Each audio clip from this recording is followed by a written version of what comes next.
Praise the Lord. प्रकाशना ग्रंथ अध्याय 3:21। प्रकाशित वाक्य 3:21। मैं विजयी को उसी तरह अपने साथ अपने सिंहासन पर विराजमान होने का अधिकार दूंगा, जिस तरह मैं विजयी होकर पिता के साथ उसके सिंहासन पर विराजमान हूँ। Book of Revelation chapter 3 verse 21। प्रभु कहता है, मैं विजयी को अपने साथ सिंहासन पर विराजमान होने का अधिकार दूंगा। विजयी होना बहुत जरूरी है प्यारे भाई और बहनों। क्रिस्ती जीवन, एक विश्वासी का जीवन एक संघर्ष का जीवन है। वे जब जीवित रहता है वे संघर्ष करते रहते हैं, युद्ध लड़ते रहते हैं। आत्मा और शरीर के बीच में, मृत्यु और जीवन के बीच में, भलाई और बुराई के बीच में, पाप और पुण्य के बीच में एक संघर्ष निरंतर चल रहा है।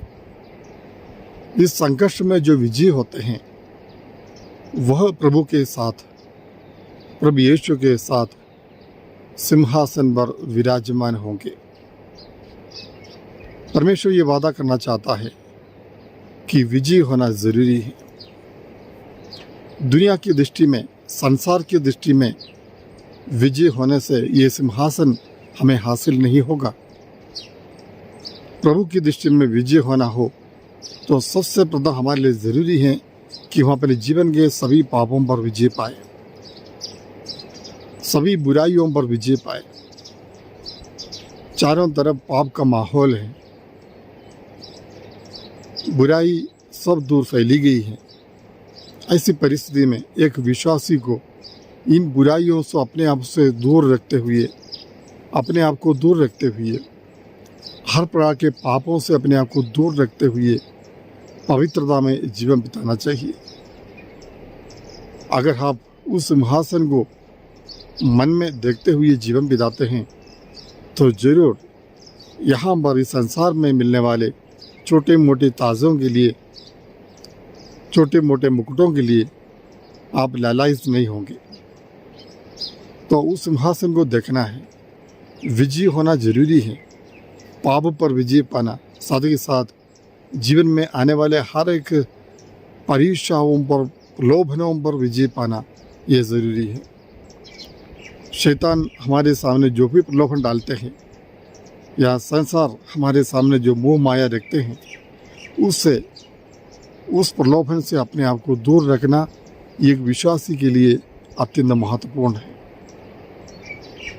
अगर हम इन परीक्षाओं पर विजय पाएंगे, इन प्रलोभनों पर विजय पाएंगे तो ज़रूर हम विजयी होंगे और परलोक में प्रभु के साथ सिंहासन पर हम भी विराजमान होंगे। इसलिए प्रयास करना, कोशिश करना है, संघर्ष करना है, निरंतर इस लड़ाई को, इस आध्यात्मिक लड़ाई को जारी रखना है। शरीर से लड़ना चाहिए, इस संसार से लड़ना चाहिए, संसारी सुमोह से लड़ना चाहिए, बुरी संगति से, बुरे लोगों से लड़ना चाहिए। हमारे जीवन में जो बुरी आदतें हैं उन आदतों पर विजय पाना भी ज़रूरी है। तो इस प्रकार हम निरंतर संघर्ष करते रहे तो प्रभु हमें वह सिंहासन जरूर प्रदान करेगा।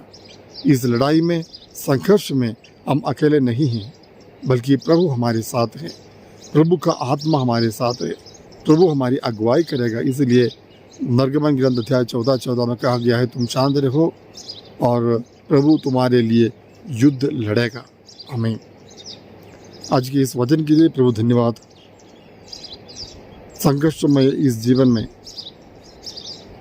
धैर्य के साथ, धीरज के साथ, हिम्मत के साथ आगे बढ़ने के लिए, चुनौतियों का सामना करते हुए विश्वासी जीवन को बिताने के लिए, मसीहियत में निरंतर बने रहने के लिए हमें कृपा प्रदान कीजिए। आमीन।